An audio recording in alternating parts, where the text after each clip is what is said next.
suggested poverty, a lack of parental guidance, mental health issues as some of those root causes that might be pushing truancy in Jamaica. And they would have highlighted the need for more community-driven initiatives and mentorship programs as alternative approaches rather than more punitive ones that involve, for example, the school officers. So while we would have seen, of course, acknowledgement from the state about this issue of truancy, we would have seen Minister of Education, former Minister of Education, Favour Williams, speaking to the issue. And we would have also seen responses from other state agents acknowledging that this is a serious issue that needs a serious response. However, we have not necessarily seen where those responses have led to a fulsome reduction in these rates of truancy. So we're going to be talking about what those responses are, what some of these root causes are, and all of those things with Mr. Richard Troop, who is the Director of Safety and Security in Schools at the Ministry of Education. Is Mr. Troop on with us? Afternoon, Mr. Troop.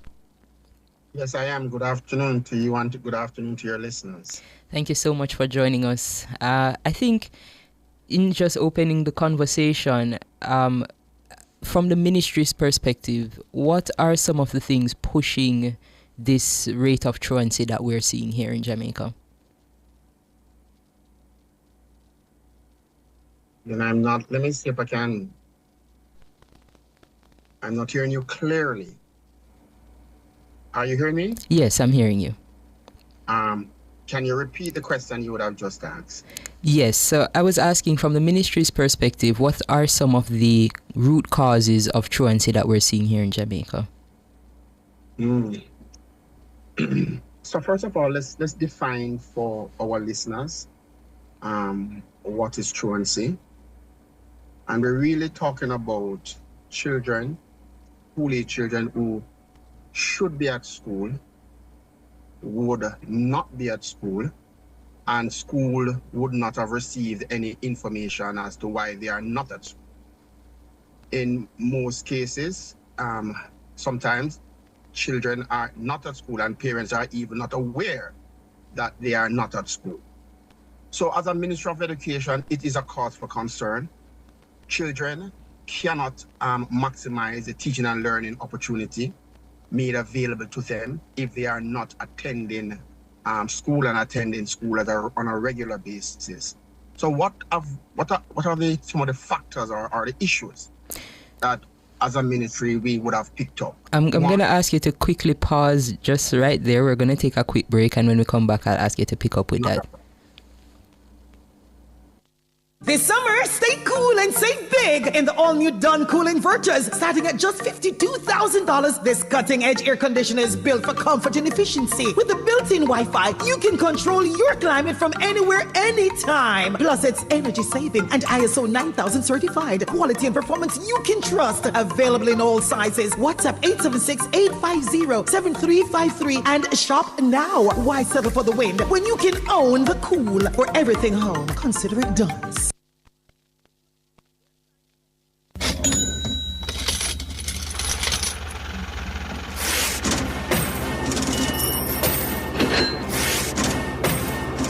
Nationwide, 90 FM is an affordable medium to advertise your business. Increase your sales with Nationwide's reasonably priced advertising packages customized to suit your pocket. Contact our sales department today at 630-1210 or 630-1216. That's 630-1210 or 630-1216. Nationwide, 90 FM. Smart advertising, value for your money.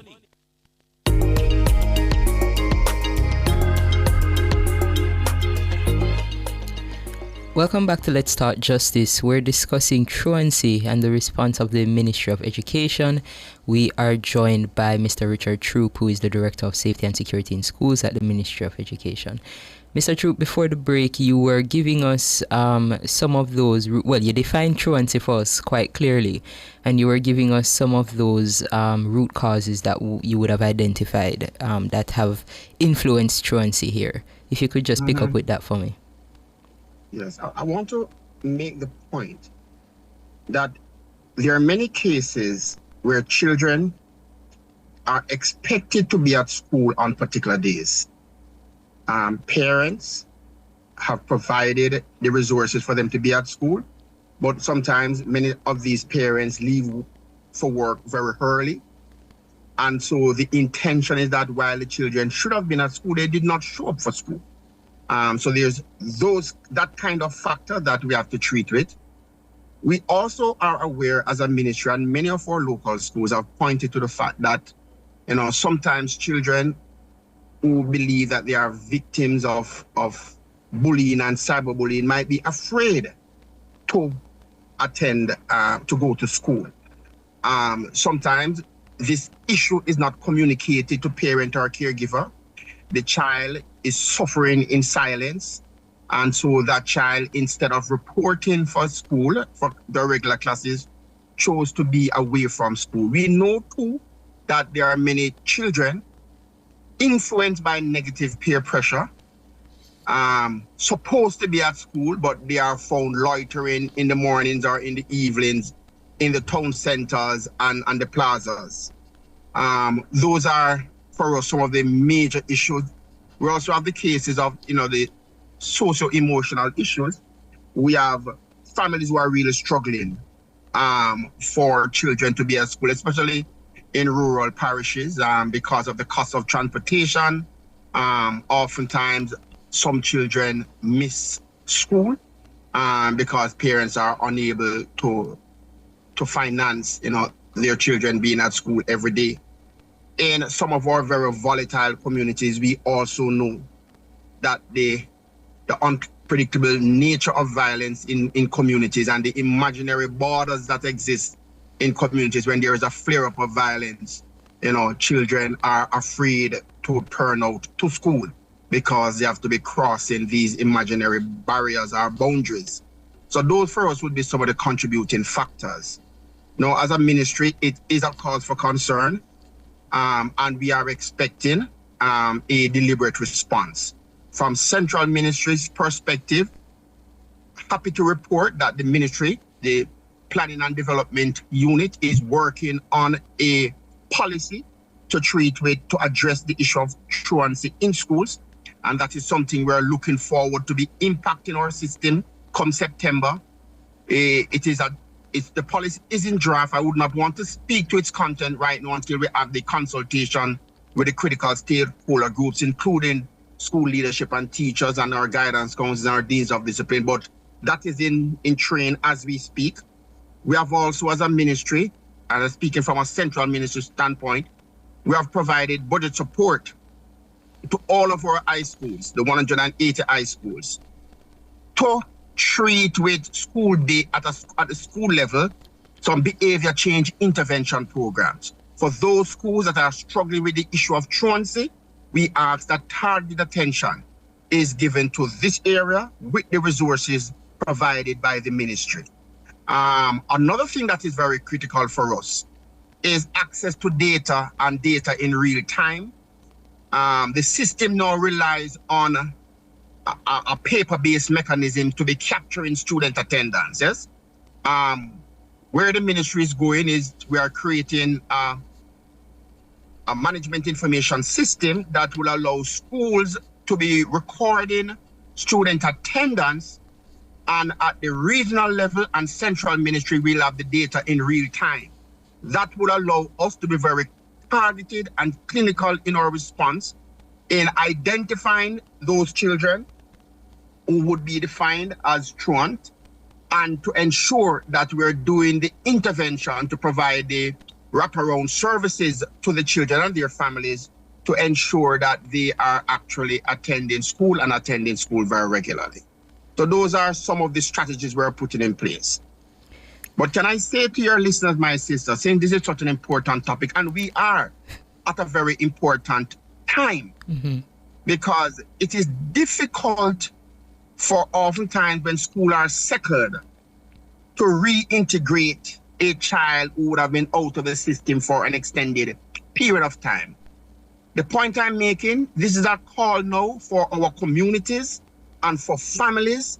If you know children in your family or within your community that you are concerned about because you are seeing them in the community, you're seeing them at home when they should be at school, now is the time that you should reach out to the regional offices of the Ministry of Education, make the case to them so that we can assist those families to get the children back in school.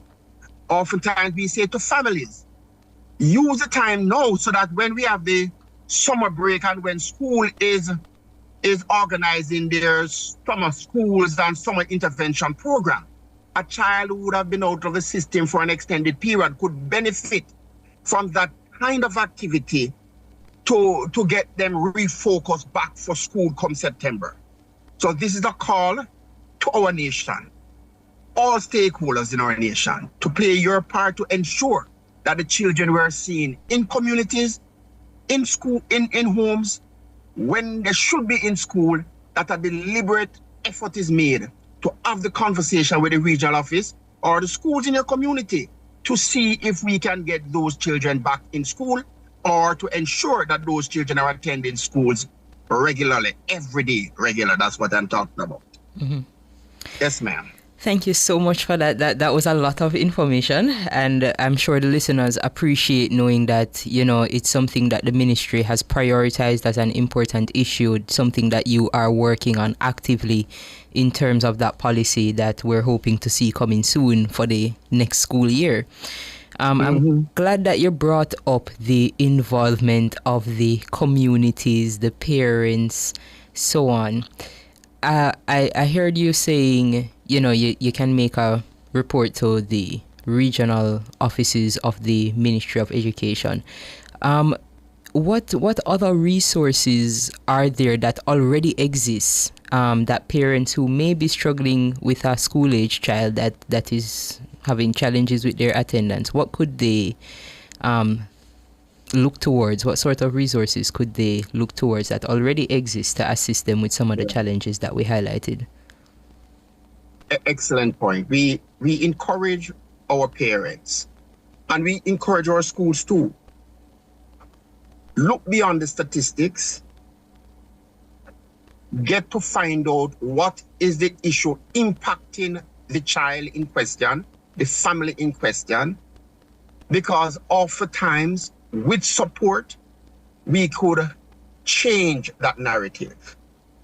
So we say to parents, and I know sometimes, you know, because of pride, because of, you know, issues they don't want to speak to, they don't want to make contact with, but we're saying make contact with your school's guidance counselor, have a conversation with the counselor about the situation impacting the child, impacting the family, because there are state resources that can provide support.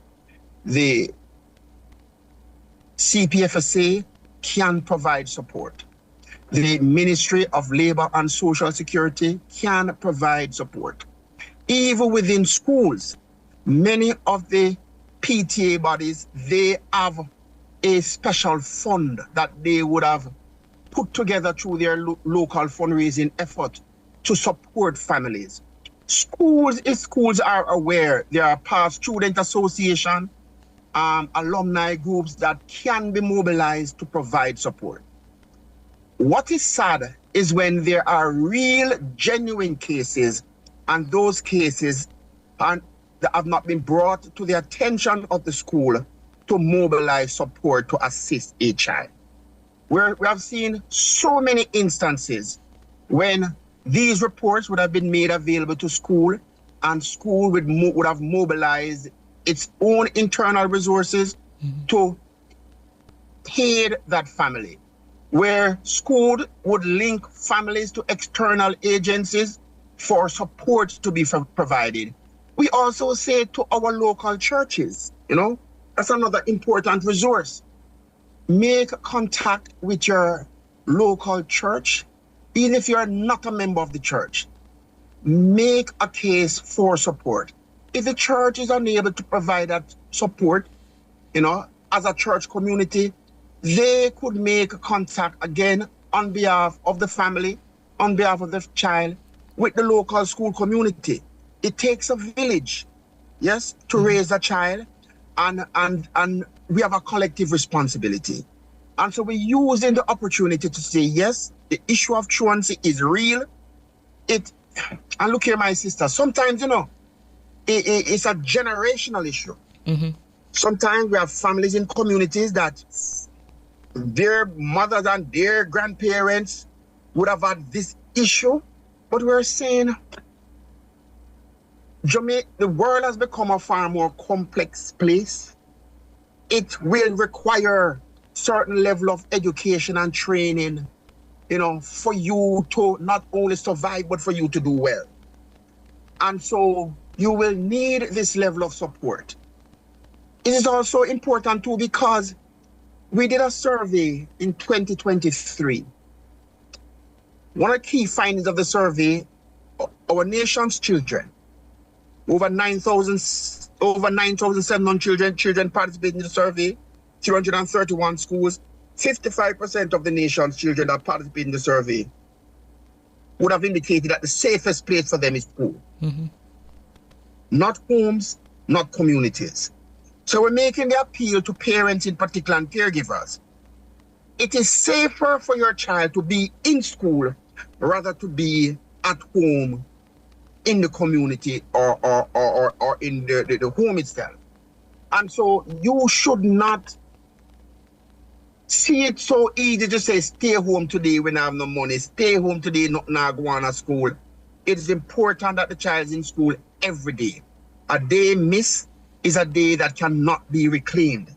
We also encourage our school leaders, because one of the things that oftentimes contribute to the issue of the high absenteeism and sometimes the truancy itself is the ease at which sometimes children are suspended or expelled from school. And sometimes out of frustration, our parents would say they can't bother, they have given up on the child. As a ministry, we have a responsibility to make sure that if a child is temporarily or permanently excluded from an institution, that we support the family, we support the community to ensure that that child is registered in a school. Because it costs us more as a nation for our children, school-age children, not to be benefiting from the educational opportunities available to them. Thank you for that, Mr. Troop. We're going to take a quick break. I do have two follow-ups for you based on everything that we've discussed. I'm asking you to stay with us for a few more minutes after the break.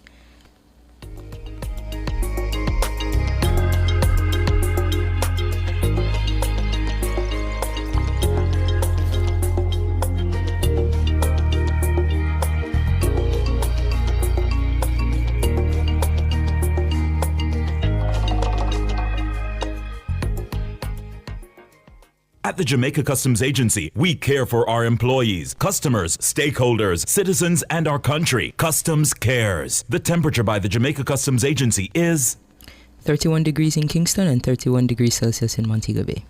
This Father's Day, escape to the Pamper Temple for ultimate relaxation. Adam and Eve Day Spa. All treatments are infused to melt your tension and remove stress. Pamper Dad with a massage, facial, body treatment, and mani-pedi. Unwind at Adam and Eve and enjoy complimentary Pure Country juices and a Johnny Walker. But now at www.adamandevedayspaja.com. Purchase gift certificates. Call 876-754-6017 or WhatsApp 876-567-2142 for details. Tune in to Nationwide 90 FM on Tuesday, June 3 from 2 p.m. to 4 p.m. for the live sectoral presentation by the Minister of Justice, the Honorable Delroy Chuck, advancing justice towards a safer Jamaica. Also, you can view the presentation on Nationwide 90 FM's YouTube channel, Nationwide 90 FM Live 2, and also on the Ministry's YouTube, Facebook, and Instagram pages at MOJ Official JM, as well as on PBCJ and GIS YouTube channel. So, tune in to Nationwide 90 FM on Tuesday, June 3 from 2 p.m. to 4 p.m. It's the live sectoral presentation by the Minister of Justice, the Honorable Delroy Chuck. All this and more only on Nationwide 90 FM, the new revolution in media. This broadcast is sponsored by the Ministry of Justice, balancing rights and responsibilities.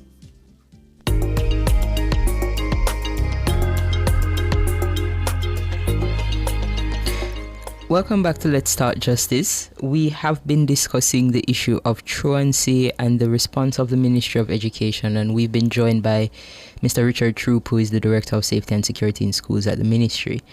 Mr. Troop, before the break, you shared quite a bit with us about how we can respond as a community, the resources available, also the Ministry's plans for addressing the issue. I just wanted your response on two things. One of the challenges that you mentioned was the issue of bullying in schools. I know it's something the ministry has had a focus on for quite some time. So I wanted to know what those strategies were that the ministry would have inputted to address the issue of bullying in schools. And then the final thing I'd want you to address is, we speak about those parents who aren't so invested in their children's education. Maybe they don't see the value of education. Maybe it is simply not something that they would have experienced in their childhood, and so it's not important to them to ensure their children are educated. How can a child who is in that environment, find a way to combat that kind of mindset where they are still able to access schools? What resources are there for a child themselves to access? So we'll start with the response to bullying from the ministry. Excellent. Again, I'm going to reference the same survey I spoke to earlier, the 2023 survey, the National Perception of Safety and Security in Schools, a report that was generated in 2023. Mm-hmm. It identified, as I said before, 55% of our nation's children feeling responded at school, felt that school was the safest place for them to be. The same survey, though, also made a point that 45% of our nation's children, those 9,700 plus children that participated in the survey, made the point that 45% of them felt that bullying and cyberbullying is a major cause for concern, and rightfully so. When we interrogated that data, bullying and cyberbullying is even more prominent at the primary school level than high schools. Children who are victims of bullying will themselves become perpetrator of the act, and so it is a major cause for concern. As a ministry, our response, guided by the data, we have been encouraging schools to give targeted attention to the issue of bullying and cyberbullying. Our children must feel safe to make a report. Our children must feel confident when such a report is made that they are not further victimized. Our children, our students must feel that when they make a report, our school is responding to the concerns raised. Mm-hmm. Our school must also do something else. Our schools must empower our students themselves to recognize that this is not something that they should be laughing at, they should be jeering and encouraging. But we have to treat to the whole issue of reporting. We have a duty. There is no innocent bystander in this kind of practice. And so we encourage the school community or students to ensure that they are making a report because we need to break the silence. We have organized a series of competition at the school level to encourage our school community to give targeted attention to the issue. This is one of the focus areas that our high schools benefit from in terms of the budgetary support that the ministry have made available to schools, that they can design and implement intervention programs that will address the issue of bullying and cyberbullying. We also encourage our parents to be more aware of the changes of their children's behavior. Sometimes a child who is a victim of bullying, features would change. They become more reserved. They don't want to speak. Signs of depression. These are signs that our parents should be looking out for and speaking to our children on a regular basis. Find the time, ask your child, how was their day? What were the challenges they have, so that it is okay for them to come and speak to you on these particular matters. The other point on bullying that I want to mention, bullying, the data would have indicated that bullying is highest in all boys schools. Okay. Then all the co-ed schools would have the second highest incidence of bullying, and then all female.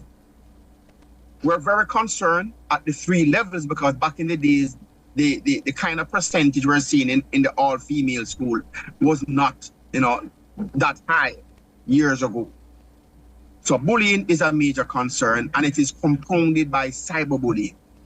Because years ago, a child could choose to stay away from school if he or she is being physically bullied.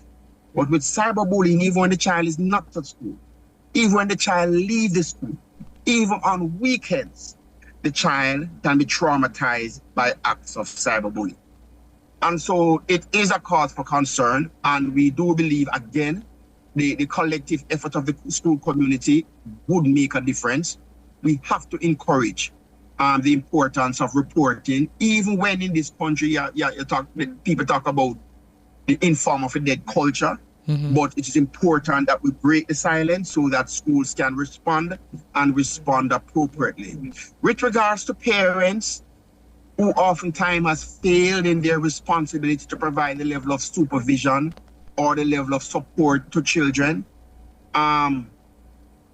again, we encourage the Parent Teachers Association to be making sure, and the guidance counselors and our deans of discipline, to make sure that we try to reach such parents so that we can empower them to change their mindset around this particular matter.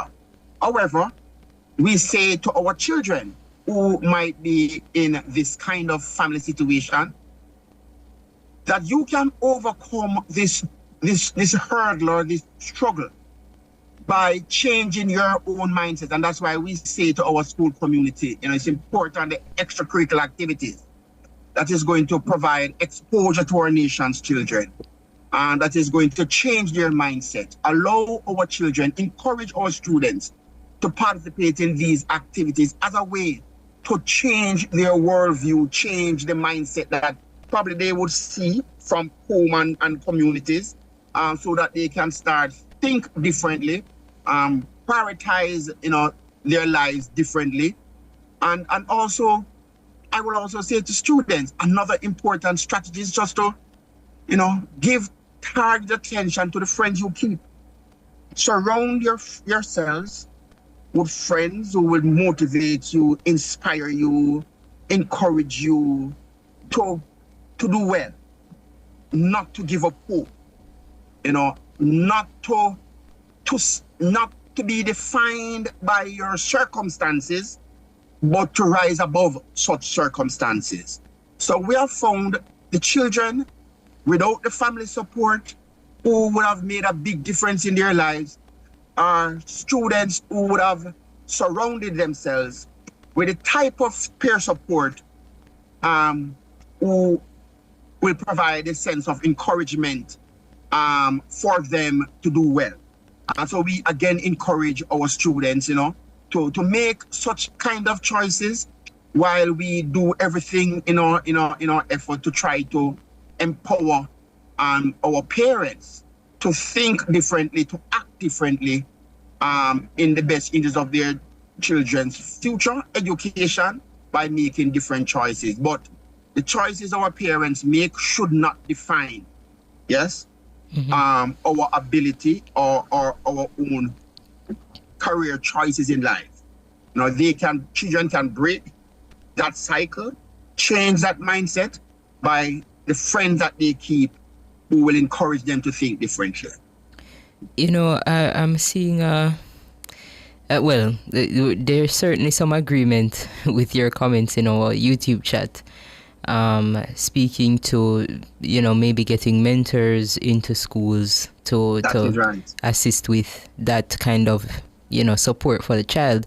I see a question here asking, if I'm a teacher and a child just stops coming to class, how would I know why? And at what point would I raise the alarm? Do you instantly say, okay, this child has been absent once or twice, so I raise the alarm now? How would I know if they've migrated or transferred, or, what systems are there to ensure that the teachers who are monitoring this at least have enough information to monitor it well? Excellent. Remember, every school should collect daily attendance data. The data speaks for itself. We're not looking at a child who is absent once in a blue moon kind of thing and determine that child is a truant. A child who is a truant, a pattern of behavior would have been established. A pattern of behavior of that child not in school for an extended period of time, or very irregular attendance. It is the data that we encourage our school community to interrogate. It is the data that should trigger a response. So this daily attendance record, a form teacher at the high school level, the class teacher at the primary level should be observing the pattern of attendance. That teacher is encouraged to make contact with the family to find out what might be happening, why the child would be absent from school and for an extended period of time. If the teacher, the form teacher, is unable to get through to child, would have made contact, parent would have promised that the situation would change, and we still see the pattern of behavior continues, then the school is expected to, the teacher is expected to reach out to the guidance counselor. Guidance counselor would then, again, make phone call, invite the parent to come in, might be required to do a home visit to determine what might be the issues impacting child and family. What is important is that we do not just mark the register and not use the data provided by the register to do the necessary investigation and follow-up and to leverage support to child and family. Sometimes the issues are beyond family, and I can point to one. Again, because of the violence in particular communities, sometimes the violence would have caused a family to be uprooted temporarily or permanently from a space because of the fear factor attributed to the violence in that community. Sometimes the family would not say anything to the school because the least person know is the greater their survival when they relocate. Right, yes. There's some complex things happening in communities and families. However, we do believe that, that in itself should not cause us as a school community not to be concerned, not to make an effort to reach out when we would have reached out, not to leverage the kind of support that is available, state and non-state, to support the family. What is important is that we have to ensure that our children, irrespective of the circumstances, are able to attend school. We have to make sure that when our children come to school, that they are safe at school and they are maximizing the educational opportunities available to them at school. And why do I say that? I'm gonna ask you to I'm going to ask you to just pause there. We're going to take a quick break, and when we come back, we'll let you finish that thought and we'll take your final word on the issue.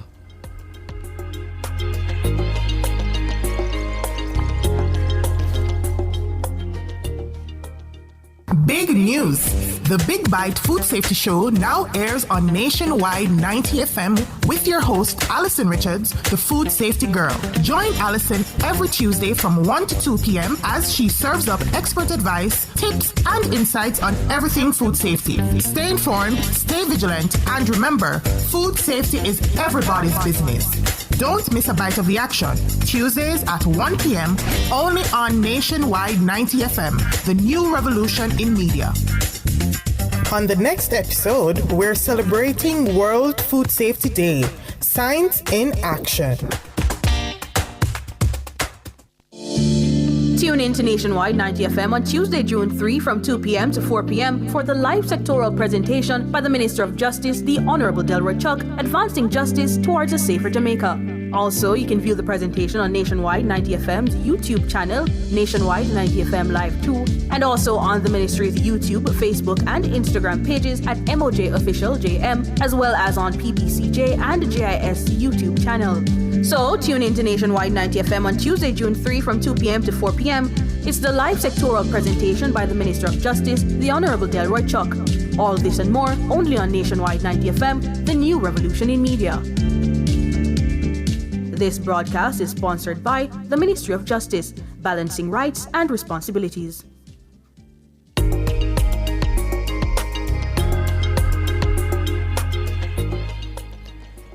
Welcome back to Let's Talk Justice. We have been discussing truancy with Mr. Richard Troop, Director of Safety and Security in Schools at the Ministry of Education. Mr. Troop, you were giving us you were finishing out a thought, and I'd also take your final word on the topic of truancy. Yeah, the thought I wanted to bring to public attention through your medium is the concern of loitering. We're seeing so many cases of children coming to school, parents making the sacrifice to send their children to school. And then those children, when they reach school, are not attending classes. It is a cause for concern. That's one of the things, again, as schools, an issue that they are grappling with. How do they ensure that children not only turn up for school, but are also attending their classes while they are at school? I just make that point because, again, I'm saying to parents, remain connected with your school community so you can understand what is happening in your child's school. And if there are issues of concern, that you are privy to such issues so you can play your part in addressing the same. The last thing I'd like to close on now, my sister, and to, again, the general public, you would have been hearing a lot about the government's commitment for a national rural school bus program. 100 vehicles to be retrofitted and deployed to alleviate the struggles of our nation's children to travel in a cost-effective way, in a safe way, in a reliable way to and from school. Can I suggest that this, for us as a ministry, is also going to be an incentive to ensure that we are reducing the issue of truancy? Because if truancy is linked to some economic variables, then if our children are able, if the cost of transportation to children is more affordable to families, then we will probably definitely see an increase of our children's, an improvement in our children's attendance at school, because the economic variables will no longer be a factor. And so I just want to commend the government for this bold investment, and the Ministry of Education, Skills, Youth and Information, and our schools that will be benefiting will be looking forward to this being a game changer, to ensuring that our children are able to be at school on a regular basis, and also to impact students' behavior, because the culture of indiscipline on our nation's on the public transportation system that so many of our nation's children rely on is a cause for concern. And with this new system, we are also expecting, the whole issue of the indiscipline to be addressed by this particular service. So we look forward to September when 60 units should be made available to the parishes and another 40. As a matter of fact, 13 rural parishes will be benefiting from this investment, and we really believe it's going to be a game changer for our nation's children. Thank you so much for sharing that with us, Mr. Troop, and thank you for joining us, for articulating the issue so extensively, and for sharing some of those important plans from the ministry. I'm sure that some of us listening are gratified to know that it's an important thing that's on the agenda, and that there are so many things that are in the pipeline to address this issue in the next coming school year. So thank you again for joining us. You're most welcome. Thank you. All right, that was Mr. Richard Troop. He is the Director of Safety and Security in Schools at the Ministry of Education, Youth, Skills and Information. I know that our listeners are full of information right now about this issue, you know, just being able to say what it is. I think that when we see a child out of school, generally we consider them a truant, but you know, it is really something that is part of a pattern of behavior. And even looking at some of these root causes, I know it's not something that is unfamiliar to us as Jamaican citizens. We have been hearing about, you know, socioeconomic issues, the affordability of school, affordability of uniforms, of books. And I know that over the years we have seen some efforts from the state to address these issues through social support. You know, we would have seen subsidies in school fees and school books, and that has, at least when I was going to school, would have seen an increase in the number of students that were even coming to my school. And for example, my school was one of those that had a bus program. It was run by the school, but having the bus program would have seen far less absences from students. You know, it's a school in St. Elizabeth.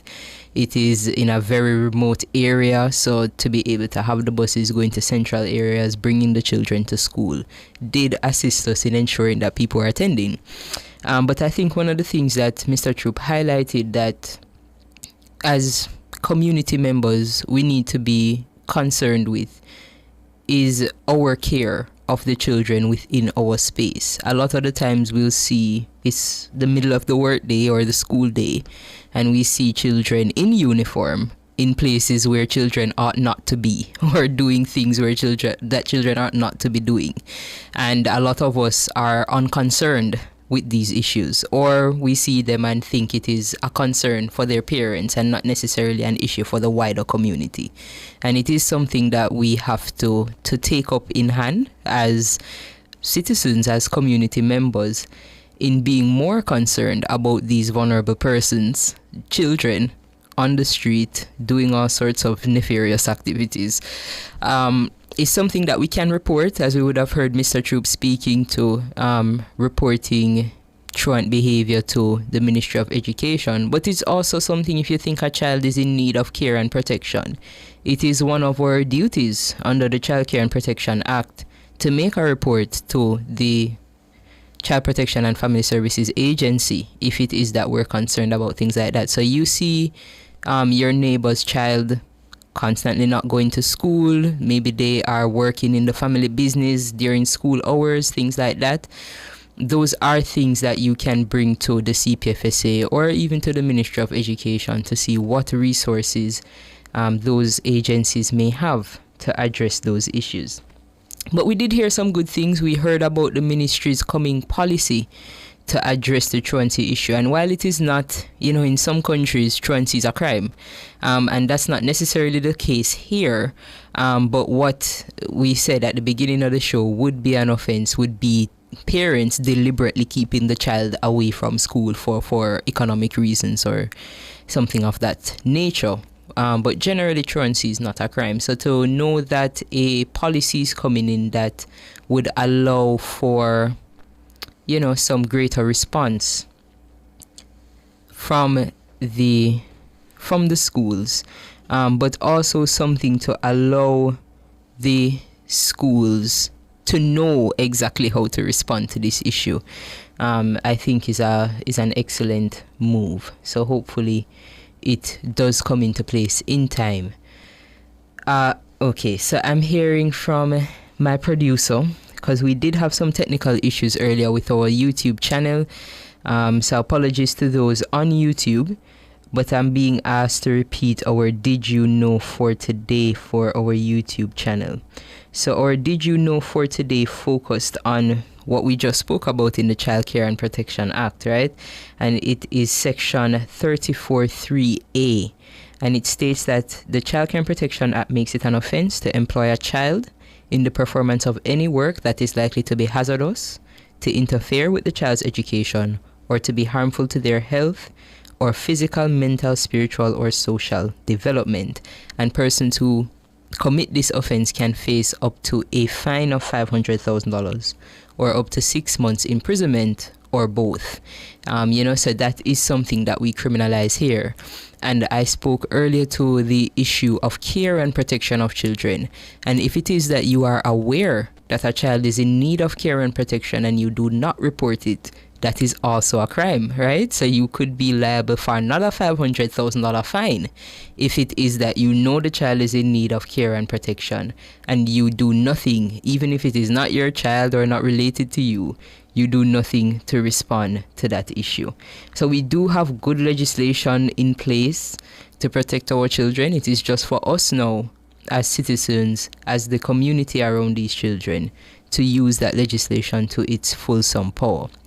So we do have a winner for our trivia for today. Our winner is news commentator. Our trivia question for today was, what is the compulsory school age? And that is essentially, what age must a child be attending school? And that is from age 6 to 17. So when it is that we have those truancy policies in place, it would be those ages that we would be looking for enforcement in terms of marking attendance and those kinds of things to ensure that the child remains in school. So we will reach out to you via WhatsApp, news commentator. But that was the show. Thank you so much for joining us.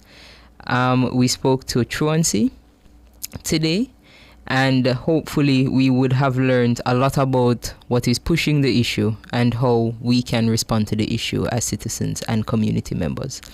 So thanks again for joining us. I'll be back next week, Monday, same time. Hopefully you will be back as well. Jamaicans, for justice, the people's champion. Justice, justice for all. Justice under the law. Justice, Jamaica demand. Right to life, right to liberty. Out of many we are one in a Jamaica. Make it a better place for the boys and girls. Created equal by the creator. For equal rights and opportunities. No to unlawful detention and police brutalization. Class, gender, race or religion. We not tolerate discrimination.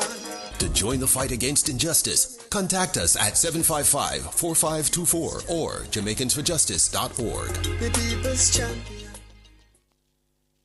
Big news! The Big Bite Food Safety Show now airs on Nationwide 90 FM with your host, Alison Richards, the Food Safety Girl. Join Alison every Tuesday from 1 to 2 p.m. as she serves up expert advice, tips, and insights on everything food safety. Stay informed, stay vigilant, and remember,